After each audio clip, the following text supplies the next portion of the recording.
Viewer discretion is advised. Cheshire, Connecticut. A quiet New England town where tree-lined streets whisper safety, where neighbours wave from driveways, where crime is something that happens somewhere else. Until one summer night in 2007, when evil walked through a front door. This is the story of the Petit family, and the night that changed Connecticut forever.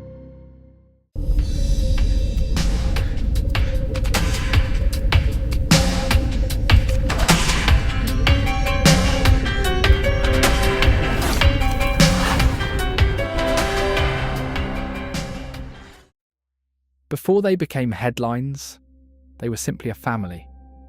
Dr. William Petit, known to friends as Bill, was a respected endocrinologist, dedicated, reserved, methodical, a man who believed in structure, routine, responsibility.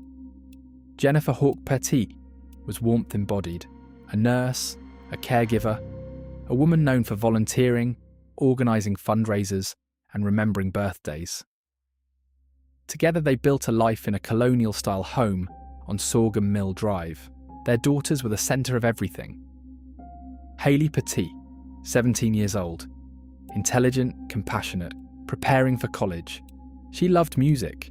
She loved her friends. She had dreams bigger than the town she grew up in. Michaela Petit, 11 years old, bright, artistic, full of imagination. She loved animals, loved drawing, loved being around her sister. To their neighbours, they were the ideal American family. Church on Sundays, school events, community gatherings. No enemies, no secrets, no warning. But about 15 miles away, two men were spiralling. Two men who had spent much of their lives in and out of prison. Two men who would soon decide that the Petit home was the right house at the right time. Joshua Komisarjevsky, Stephen Hayes. They met while incarcerated. Hayes had a long criminal history: burglary, drug use, sexual offences. Komisarjevsky, adopted as a child, had a troubled background, drug addiction, and violent tendencies that escalated over time. By July 2007, both were using drugs heavily. They were looking for easy targets: suburban homes, unlocked doors, sleeping families. In the days leading up to July 23rd, they were driving through neighbourhoods in Cheshire. They were not looking for revenge. They were not targeting a specific family. They were hunting. They later claimed they wanted money. But what happened that night would go far beyond robbery. July 23rd, 2007. Just after 3 a.m. The Petit family was asleep. Hayes and Komisarjevsky entered through an unlocked basement window. They moved quietly through the dark house. They found Michaela first. They assaulted her. Then they moved upstairs. Dr. Petit was beaten with a baseball bat, repeatedly, severely. He would later recall drifting in and out of consciousness, tied to a chair, hearing fragments of voices. Jennifer was bound. Hayley was restrained. For hours, the family was held captive. In the morning, Jennifer Hawke-Petit was forced into the family car and driven to a Bank of America branch in Cheshire. It was mid-morning, broad daylight. Before leaving, Jennifer had been given instructions: withdraw $15,000. Return immediately. Do not alert police. If you do, your family dies. At approximately 9 a.m, Jennifer entered the bank. Employees immediately noticed she appeared shaken and distressed. This was not a routine withdrawal. She explained that two men had forced her to withdraw the money. She also relayed the threat that if police were contacted, the captors would kill her family. The teller alerted the branch manager. While Jennifer remained inside the bank, the manager placed a 911 call. In that call, later played for jurors, the manager reported that a woman inside the bank said her family was being held hostage and that she was withdrawing $15,000 to bring back to the men inside her house. The manager also told dispatch that the captors had threatened to kill the family if police intervened.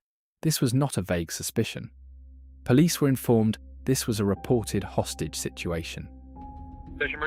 My name is Mary Lyons. I'm the banking center manager. We have a lady who is in our bank right now who says that her husband and children are being held at their house. The people are in a car outside the bank. She is getting $15,000 to bring out to them that if the police are told, they will kill the children and the husband. Her name is Jennifer Hawke-Petit, P-E-T-I-T. Okay, she still is in the bank? Yes, she is. Okay, she's being held, her husband and family's being held Yes, at their house? yes. They're tied up. She said they drove her here. I'm Okay. trying to look and see where she's gone. She went outside, but I don't... Oh, wait, I see her walking now. She is petrified. Shortly after the 911 call from the Bank of America branch, officers were dispatched to Sorghum Mill Drive. By the time patrol units entered the neighbourhood, Jennifer Hawke-Petit had already returned to the house. Inside, the situation had changed. Dr. William Petit remained bound in the basement, suffering from severe head injuries inflicted earlier with a baseball bat. Upstairs, Jennifer and her daughters were restrained in separate rooms. They were beaten and sexually assaulted. Despite serious head trauma, Dr. Petit regained consciousness and managed to free himself from his restraints. He then made his way to the basement bulkhead door and stumbled into the yard. A neighbour saw him and called for help. Officers rushed to his location and began rendering aid.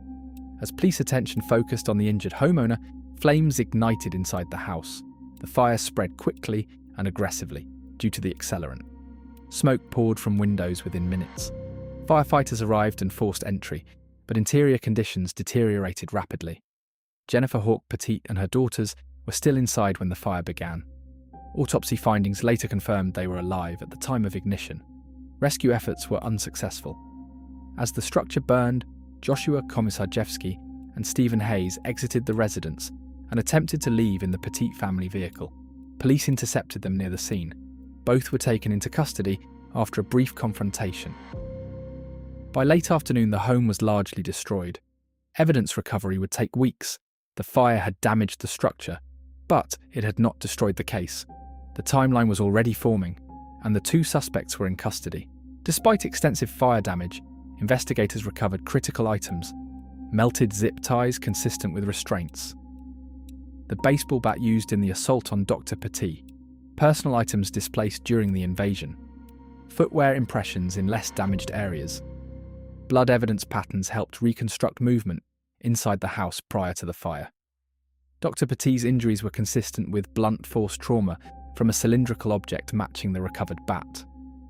Jennifer Hawke-Petit and her daughters died from smoke inhalation. Within hours of their arrest, Joshua Komisarjevsky and Stephen Hayes were separated and transported for questioning. From the beginning, investigators knew this would not be a simple confession case. The evidence was substantial, but understanding intent, sequence, and individual responsibility would be critical, especially in a capital prosecution. Stephen Hayes gave statements that acknowledged participation in the home invasion. However, he attempted to minimize his level of planning. He described the event as initially intended to be a burglary, not a homicide. Hayes suggested the situation spiraled. He implied that certain decisions, particularly toward the end, were driven by Komisarjevsky. But his account conflicted with physical evidence and surveillance timestamps. The questioning strategy was methodical. Establish what can't be disputed, then confront what doesn't align. Detectives used a common tactic in co-defendant cases. They allowed each suspect to believe the other was cooperating more fully. By doing so, they encouraged disclosure and inconsistency. The goal was not just confession, it was divergence, and divergence would later matter in court. This was no longer only about a horrific crime, it was about accountability, and whether both men would face the death penalty. Connecticut still had capital punishment on the books at the time, and this case would soon test it. Two men sat in separate rooms, each telling a version of the same story, each shifting weight onto the other. But the evidence did not shift, and soon 12 jurors would hear it all. The trials of Stephen Hayes and Joshua Komisarjevsky would unfold separately, but in the public eye they were inseparable. Two men, one crime, three victims.